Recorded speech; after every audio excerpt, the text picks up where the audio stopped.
You're listening to the She Levels Up podcast, where women stop playing small and start profiting big. Your host, Katrina Sawa, has been a business coach, speaker, and publishing strategist since 2002. She works with entrepreneurs who are serious about building bold, profitable businesses that will fund your future. Each week, she and her guests share real strategies on sales, visibility, positioning, books, and authority without the fluff, hype, or hustle nonsense. If you're ready to own your expertise, raise your rates, amplify your voice, and finally get paid what you're worth, you're in the right place. Let's level up. Hey everyone, thanks for coming back to this episode of She Levels Up and the She Levels Up podcast, where women stop playing small and start profiting big. That's what we're here for. We're here to take our business to the next level, our lives too. Everything that we're focusing on, we want to just keep honing our skills and getting to that next level. So I have another guest today that I'm excited to bring on, and we saw each other in person in Minneapolis when I was there a year ago, maybe. No. Was it just 6 months? I don't even know. It's not that long, but in comparison, sometimes you just meet people virtually and then you don't ever get to meet them. And so we got to meet. It was really fun. Angela Dee is here. And Angela, I love it when the guest just kind of shares from your perspective, like what you're doing and how you got started and all that kind of stuff. And then we'll go from there and find out more about how you level up and along the way. Yeah. So thank you, Katrina, for having me on your podcast. And as Katrina said, my name is Angela Dee. I'm the founder and CEO of Ascend Strategic Advisory, where I'm a strategic advisor, executive coach, and I like to think of myself as just general partner to leaders, primarily in the food and agriculture space. But leaders who are navigating growth, change, and other pivotal moments of transition for either themselves or their business.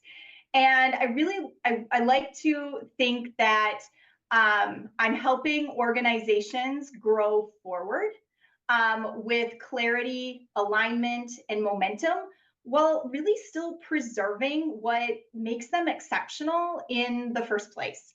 And not burning out the teams and the folks that are working for and with them as they're going through these periods of transition. Yeah. And so the agricultural, that was the interesting part to me when I first met you. I'm like, why that industry? And then, you look behind her and she's got this steer on the wall. I think that's what you call it, right? A longhorn or whatever. So tell us why that and the more personal side of Angela. So I spent over 20 years in a corporate environment, a mix of Fortune 500 companies, as well as some smaller boutique organizations, really working always at the intersection of strategy and transformation and change across those organizations and across a variety of industries. But what I really kept coming back to time and time again was the fact that I grew up on a farm. My husband and I are raising two brilliant future female leaders on a farm right outside of the Minneapolis-St. Paul area. And I sort of felt like I was living like two halves of a whole, working in technology or financial services, and then also coming home and being on the farm and having a life there. But things didn't really overlap or intersect at all professionally and personally for me. And so I made a shift a few years ago to be really intentional about wanting to do the same types of work that I had been doing, but wanting to do it in an industry that really felt a lot closer to home and a lot closer to my heart, which is food and agriculture. So you get to marry what you love, doing what you love with, that's good. I mean, that's, we usually as an entrepreneur follow our passions, right? And sometimes you can make money doing your passion, sometimes you can't. So obviously you're making money at your passion and continuing to grow. So tell us a little bit about like how long you've been in this business, and have you had to shift along the way, and what were those ahas along the way? Well, I definitely, and I said this, even as we were chatting a bit before we started here, I feel like every single day as an entrepreneur and as a business owner is a bit of an experiment, right? You're testing the things that you think are going to work and that feel like they're meeting the right demands of clients or organizations that you're working with, or maybe market need.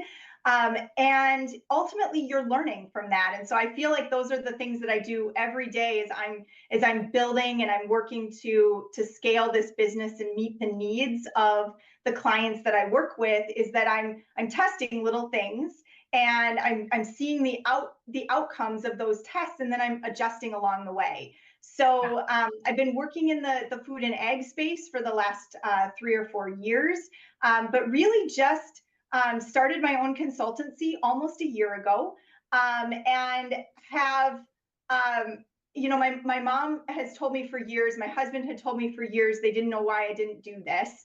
And they always say mom is right. And I can absolutely say that I don't know why I didn't do this years ago. I absolutely am just enjoying and loving the work that I'm doing with the clients that I'm working with, but I'm also it's hard, and Katrina, you know this, owning a business and serving clients and doing work for them. It's hard work because you're doing almost 2 jobs or 3 jobs at the same time, but it is so rewarding, and I can't even imagine doing anything else.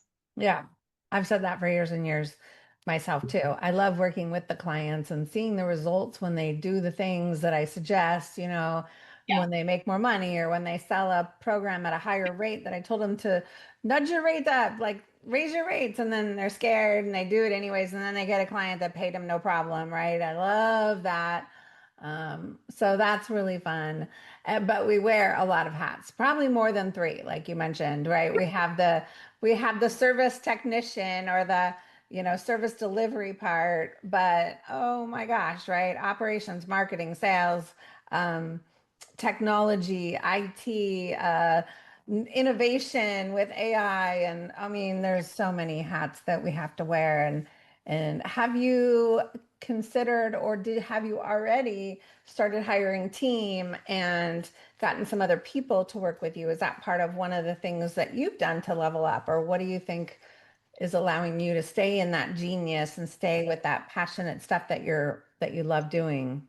Where do you, I love, yeah. yeah, I love that you've asked that question, because I actually have thought about that a lot. So I've got a couple of really brilliant team members that I've brought on to work with me. One, a senior consultant. She and I had worked together in a previous business, and I think she's so smart and brilliant. And I'm quite honestly humbled that she wants to work with me every single day. And then I've got a business development director that I brought on too, very seasoned.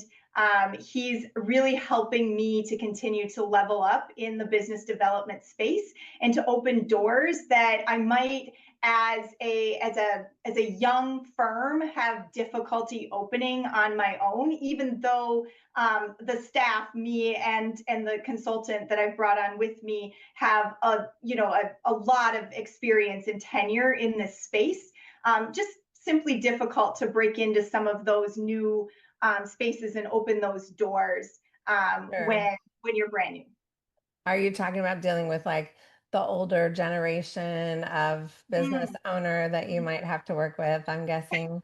Yeah. Yeah, Well, and they look at you like, oh, what are you, 30? I know you're. God, I'm older than that. I know Um, you have kids and all the things, but yeah, but you still look really young, and you're so sweet, and you're like this little homegirl, like from Nebraska, not Nebraska, but you're a farm girl that yeah. but knows her stuff, like your stuff. But it is hard when you're in that first 3 to 5 years of your business to have the confidence to go after the big fish, right? So you're so smart though to hire those people at that caliber already, many people are only hiring like, well, let me hire a bookkeeper. Let me hire a virtual assistant that's going to post on social. No, you went like big. You went and hired. That's impressive. And that's a really great thing for people that are listening to see. I did the slow way too. Oh, let me just hire this one virtual. Let me hire this techie. I didn't hire, I mean, I had coaches, but I didn't hire, like bigger people like you are. So good for you. Yeah, Kudos. so strategic planner at heart, right? I teach strategic planning. I facilitate strategic planning for organizations and have done that for a very long time. So I really felt like it was incumbent to, to live my words and to live the advice that I give to leaders and organizations every day. So, starting back in November and December of last year, I was really thinking, what is my 2026 strategic plan? What are the things that I'm really focused on in growing and evolving my business in 2026? And a couple of the key things that really popped for me. So first, I will say sage advice from a very trusted female colleague of mine. She said, Angela, I know you, and I know that you're going to want to do like 40 things. And she's like, pick 3. And I was like, what? Like you're blowing my mind. But data and my own experience, tells us, right, that leaders who focus on fewer priorities outperform those who try to do too many things. So yeah. I really tried to hone in. I got it down to 6 things that I wanted to focus on. And not for nothing, like I'm really proud of the fact that I got it down to 6 and I feel really confident with the 6 things. 3 of those 6 things are things that I felt like are strategic priorities that I felt like I could actually accomplish in 2026. 3 of them feel like they've got a longer tail, but if I don't get started now, the tail becomes even longer. So there was I sort of bifurcated what I felt were operational priorities for the year and longer term strategic thinking. And one of the things was putting in systems that really support the growth and the scale of this business. Right now, all of the things, or before I started executing on the strategic plan, all the knowledge sat within my head, all of the frameworks, all of the processes to follow, all of the things that really make this business unique and make the value proposition that we deliver to clients unique, all sat within my head. And so therefore, I was the only one that could deliver it. Yes. So I needed to get it out. And I spent several months working on capability architecture, putting together strategic plans for how we deliver our core services in a uniform way while allowing for flexibility to meet clients' needs, and then putting that all into a system that someone else who's not me could pick up and be in charge of delivering if I'm not there. So that was a huge step up for us, and I feel like again sets us up for that longer term ability to grow and to scale. Another was hiring this business development director and really having the trust to take that leap of faith and risk, right? To say, I am going to take a risk and hire someone else to do some of this work to represent my brand when I'm not there in some of these critical conversations that are going to open doors. And also there's financial risk, right? I'm paying someone to do this work. And we're really starting to see some traction there too, which gives me just really great hope that those two things working in unison, putting the systems in place, as well as having another person who's out there having conversations representing my business and my brand is going to be a game changer for us as we think about how we grow and how we scale, not just in 2026, but as we continue to move forward and years beyond that. That is so smart. A lot of people, even including myself, I've hired coaches and mentors, but I have never hired someone to go out and get the business, right? I get those spam emails every day that say, "Oh, we can help get you business and we can book your calendar and la la la." And I never looked at any of those. But you're talking about someone who can really be that front person of your business, get you in the door, make that connection and or make the sale that you then would follow through, and you and your other. So I don't see a lot of, I've worked with thousands of entrepreneurs over the last 24 years. I don't see anybody hiring those kinds of people so early in their business. So kudos to you for that. It sounds like you're also, because of all the SOPs, you're very well prioritized, it sounds like. I know when we met, I mean, you're like the matter of fact kind of gal, and I like it too. I'm the same kind of way where I can talk business all day and I can talk strategy and implementation all day. And sometimes it's the fluff conversations that make me stuck. Like, honestly, I really just like talking about business and marketing and sales and money and like lifestyle and what we're going to do to help people. That's what I want to talk about all day. That's why I'm here with this podcast. So tell us a little bit about, because you have all these SOPs, I know you're still in the works. I know I've done a few myself. I never look at them, but at least they're there and they change. Now it's like when I have an assistant who needs to know something, I'll just jump on Zoom, record it, blah, blah, blah, blah, blah, send her that. And right. And that's how I do it now. But back then we didn't have video capability to show and tell like that. So tell us a little bit about your order of importance, your priorities, how you do that on an everyday basis. Yeah. So client work, in terms of order of priorities, client work always comes first. I find that a lot of the business right now, the business growth, business strategy work for me, it happens kind of like later at night after my kids have gone to bed, or if I've got, time on a Friday where things are a little bit slower.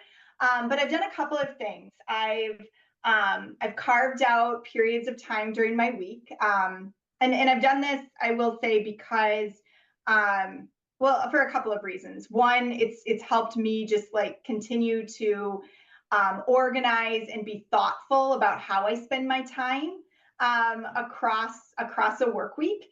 And secondly, I'm not afraid of hard work. I'm not afraid of long hours and a lot of work. But I'm also, as a mom, keenly conscious that, I've got a daughter. One of my oldest is turning 13 next week. I've got like 4 summers left with her before she, is too cool. She'd probably be too cool to spend time with me before then. But I'm just like really keenly conscious of the passage of time and how much time I have to spend with the people that mean the most to me. Yeah. And so that time blocking and making sure that I'm being really conscious and how I spend my time has just become a real emphasis and priority to me. So I try to reserve Mondays for internal meetings and deep work that really sets me up for the week. Tuesdays, Wednesdays, and Thursdays are really focused on client interaction and internal meetings to facilitate client interaction. And then Fridays are focused on, again, like catch up, deep work, but also networking, continuing development, personal and professional development, and making sure that I'm setting myself in a good place for work that's to come in out weeks too. So I've really tried to implement that system, and I'm seeing traction on it. So, I started saying, a lot of this business growth and development work is still happening, in kind of the after hours, if you will. And that is true, but I feel like I'm starting to see a bit more of the light at the end of the tunnel with that, because I've done a lot of that setup work around creating standard operating procedures that you mentioned, implementing a system that runs those SAPs or SOPs, putting financial systems and proposal and invoicing systems in place, and really like thinking strategically about not having every bell and whistle out there, because as an entrepreneur and business owner, there's always somebody trying to sell you something. No squirrels. No squirrels. Yes, but being really, really strategic about having the tools that I need that make me most efficient. And I will tell you that probably seems, I'll acknowledge that probably seems a little overwhelming for some of those in your audience. But in full disclosure, my Clifton strengths, my top 5 include discipline, include communications, relator, and activator. And so I think it's that combination. You're the perfect Energizer Bunny entrepreneur. Yes, that just really like drives me towards like that level of like order to chaos, but it's also what brings me strength when I'm working with clients, right? When I'm helping a leadership team think through how they prioritize in a way that helps them achieve their vision, and how they activate those priorities in a way that becomes tangible and real, so that they can do the things that they need to do to achieve the outcomes that they're looking to achieve, and how they tell that story out to their teams and potentially customers about the direction that they're going, why they're going there, and what that means for the groups that are impacted by it. So I think, there's this like, I for a long time thought that this discipline, this high level of discipline that I have, was really sort of like my own curse to bear. And in many ways, maybe it is, because like I'm most settled when I feel like life is in order, and everything is like neatly placed in the box in which it belongs. But I also have learned to recognize that it's a skill that I can actually bring to clients, and that not everyone is good at organizing chaos, so they appreciate that about me and about the work that we do together when I'm able to help them in that way.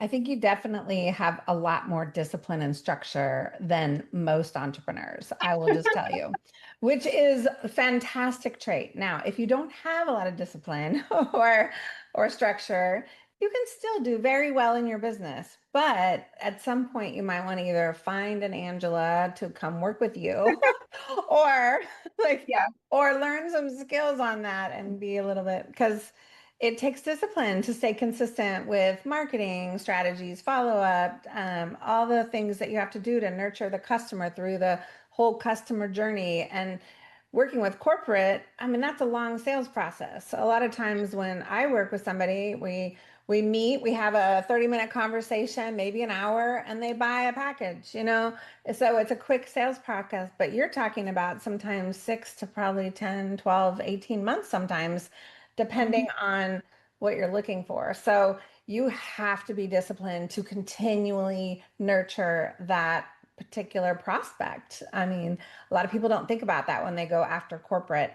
You have to have that in you, or have that system to make that happen. So that's amazing. And I liked how you mentioned what matters most and your family. And it's funny because when my stepdaughter was 11, she said something like, one time she still liked me then when she was 11. And she said something like, well, you're never here. You're always gone. And that was like a knife to the heart, right? Because I traveled a lot. I went 1 or 2 times a month. I would travel to conferences or speak and all over the place. And I said, okay. And that was around 2019. And I think at the end of 2019, when I was planning for next year, I said, you know what? I'm not going to travel that much. I'm going to pick 2 or 3 things that I'm going to go to next year, and that's it. And I'm not going to go all over the place, because It's, my priorities at that time went to me first, then my family, then my clients, then everybody else. And ever since then, I've been in that's my priority. That doesn't mean I'm ignoring clients or ignoring other people. That means that I have to make sure I get enough sleep and the right food and da da da. But what was funny is about with my daughter is like, so that was in 2019, right? And 2020 came, I went to a couple of events and then Puma got shut down and I didn't go anywhere for the whole year. Right. So like I always say, Careful what you wish for. yes, I caused COVID to shut us Yeah. down because of my business goal. But yeah, I know in the first few years of any business, most people were overwork and they work at all hours. I physically can't do that anymore. So more power to you. And the hope is that you can get it all streamlined so you don't have to do that. After 50, So, I just can't think after. Are you kidding me? I can't even put a sentence together sometimes after 5 p.m. So I just drink wine and watch TV. Like, cause I I love honestly, it. like, what else am I And gonna I love to do that too. I will. So actually, on that note, though, Katrina, I was having a conversation yesterday with another successful female entrepreneur colleague of mine, and I was recounting to her. I'm like, I'm really trying to be deliberate in how I structure work and life, and I was reflecting back in your example of what you were trying to do right as COVID was starting really hits on this. Before COVID, my husband was traveling all the time. I was going into a corporate office 5 days a week. I was doing daycare and school drop-offs before I headed in the opposite direction to get to these meetings. I was to my office. I was taking conference calls in the car to and from work. I was logging on after I got the kids settled and into bed at night. And I look back at that and I think, how in the heck did I do all of those things? Like, I'm exhausted just thinking about the rigor of that schedule. And then I was relaying, and this colleague of mine was saying too, like, we just have no desire to do that anymore. And I was like, is it because it's because we're older and now, or, and I just said, I think it's, I prefer to think that we're wiser, and we're really being intentional with our time. And I think as entrepreneurs too, you can get pulled in a lot of different directions. Like, there's a lot of organizations out there for support for those who are growing businesses, which I think is amazing. And you can sort of get sucked down the rabbit hole of being involved with a lot of, or maybe too many different organizations. So it's really been important for me to prioritize which ones I think are adding the most value for me personally as a business owner, and investing my time there versus trying to spread myself over a lot of different groups. So smart. Well, I know you have tons of experience, but newer business owner. So, but I know you're a strategic planner. So you probably already got planned for 2027 and maybe even 2028. What are you focusing on now? Where are you stretching yourself? Where do you see yourself leveling up next? Yeah. So a couple of things in the food and ag industry, I see a couple of things that are happening. There's a lot of market uncertainty right now in this industry that's happening, and likely will continue to persist for some time. So really watching what's happening there and thinking about how I'm able to help through the services that I provide during times of market uncertainty and shifts and fluctuations. So that's one. Two, I'm seeing a lot of leader succession happening in this industry right now. And this is an industry that has, an aging population as a whole. As we think about farmers and the average age of farmers, all the way up to business owners and companies that are providing services and products to support agriculture and to support food security globally. So I'm really paying close attention to leader succession, the bench strength that those leaders have coming behind them, and really gearing a lot of the discussions that I have with leaders about how they're building a bench or how they're preparing for succession in those key roles within their businesses. And then lastly, I think would be remiss if I didn't talk a little bit about how we're addressing AI and the continued rapid evolution that's happening in that space. Agriculture in general, as you can imagine, has been an early adopter in some ways of technology and AI, but also a laggard in other aspects of that of AI adoption. So we're thinking through, particularly as businesses are looking to dabble and to start to get into AI. We've developed a series of different pilot offerings that we've offered and have completed with clients across the spectrum, whether they're really just starting to toe dip and they're wanting to test a few things, or they're more advanced and they're really looking to develop sustainability with their AI prioritization as part of the greater ecosystem of work that they're prioritizing and capital that they're deploying within their business. So those are the three things that I'm really focused on, that we're focused on right now at Ascend, and how we're helping leaders and organizations in the food and ag space. Love that. Yeah, they need your help for sure, because with all that's going on, I'm sure some of them that aren't sure what to do really need some insight, right? So that's awesome. Well, very cool. And you have a soon-to-be 13-year-old, and then remind me, 3 kids? I have 2 daughters. So April is a busy month around here because both of them turn a year older in April. So my younger daughter just turned 10, and my older daughter will be 13 next week. So we have lots of birthday celebrations going on, and it's a really fun time of year. Yeah, my birthday too, and my husband's in April. Oh, well, happy birthday. I know, it's our birthday. I just celebrate the whole month because who has time? I mean, never mind. I think that's what my kids do too. They basically think it's their birthday. Well, good. And what's interesting is now I have the 17-year-old. So now she likes me again, I think, but she didn't there for a while, between like 12 and 14 or something. Anyways, so it's getting better, but I'm realizing she's watching, right? Even more now. And so it's interesting because she doesn't know what she wants to do in her life.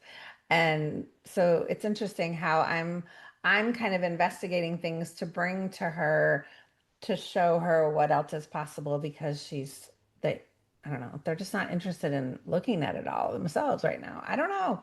Anyway, so I'm sure you're going to be doing the same. If we model that entrepreneurship is amazing and we have great life balance, and make good money and provide everything, then they're going to want to be an entrepreneur, right? Of course. Well, I will tell you that it's amazing, and also a little distracting at the same time. Both of my kids are so entrepreneurial. They're constantly coming up with business ideas. They're constantly like thinking through like how they're launching different businesses, what they're doing, what they're how they're going to market themselves, like how much money they can make, all of the things, which is I want to like keep that fire like alive in them, and that's so important. Keep their confidence high as they're going through their preteen and teen years. Also, it is a lot of work to constantly be thinking through very obscure business models with a 10 and a 13-year-old. So it keeps me very, I would say it keeps me very nimble as I'm trying to help them also think about their strategy and how they can launch different businesses. Yeah. But we have to teach them and show them at least what's possible, right? Not force them to do anything, because the schools aren't teaching that kind of stuff. And it's just sad because there's so much opportunity. So But we could Absolutely. talk for hours, I know. And it's been a fun conversation to learn more about your industry and share how disciplined you are. I love that. I don't think, I mean, I've done so many podcasts. I don't think anybody, like I said, you want to be so proud of that characteristic, I think, Thank you. because I Thank you. wish I had a little bit more discipline, trust me. So, I mean, I do pretty well and I get a lot done, but I don't feel like I have that. So, Thank you. Thank you, Katrina. yes. Well, thanks again, Angela. And we're going to put all her links down in the show notes of wherever you're watching this. The main website, though, is what's your main website? Oh, ascendstrategicadvisory.com. Ascend, So Ascend Ascend. Strategic Yeah. Advisory. Yes. So if you happen to be in her industry or even in her town, I'm sure she would love it if you reached out. Love Yes, it. she's very open and welcoming and fun. Yeah. Give me a shout if you're in the Minneapolis-St. Paul area. Would love to connect or invite you down to the farm and you can see where I live. Oh, that's great. Well, thanks so much for being here on She Levels Up, and we look forward to the next episode. Have a good day, you guys. If this episode hit a nerve, good. That's what leveling up feels like. If you're serious about raising your standards, your visibility, and your income, I invite you to join She Levels Up Mentorship, my inner circle for women who are done playing small and ready to build bold, profitable businesses. Podcast listeners get an exclusive $200 off special offer when you act now. Just go to www.shelevelsup.biz and use the code shared on the show or in the show notes. You won't find that anywhere else. You can get the details at www.shelevelsup.biz. And if you're not ready yet, that's fine.